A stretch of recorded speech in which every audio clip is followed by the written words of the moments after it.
Сәлем достар, бүгін біз баланың мұрынын бітелу туралы айтатын боламыз.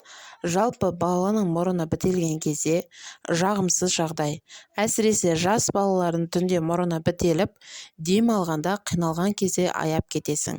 Ыстық төсектен тұрғызғың келмейді. Тұрғызбасаң ұйықтауы қиындап, тыныс алуы нашарлай түседі.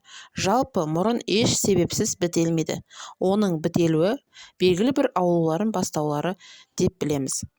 Мұрынның ең алғашқы түймедақ тұнбасымен емдеуге болады.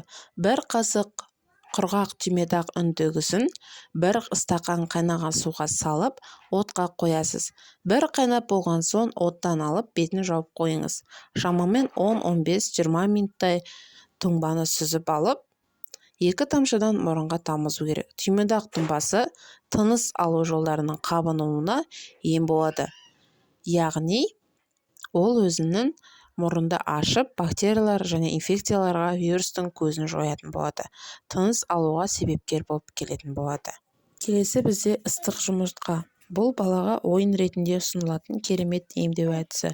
Мұрыннан суға ағып жүрген баланың мұрынның қабығы ашылған ыстық жұмыртқа қойыңыз.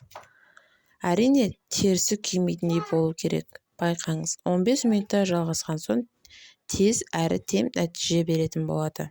Пияз шырыны бұл ежелден келе жатқан ем. Ескірмейді де, емдік қасиеті де жойылмайды. Бірақ бала үшін аздап жағымсыздау. Кейбір балалар пияздың ащысына қарай шыдамайды.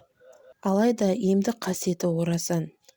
Ол үшін бір дана орташа пиязды үкіштіктен өткізіп, езілген пиязды қабатталған тәкеге салып, сығып, сөлін алыңыз. Оған бірдей көлемде жылы суды араластырып, мұрынға 2 тамшыдан тамызыңыз. Күніне 3-4 рет қайталау керек.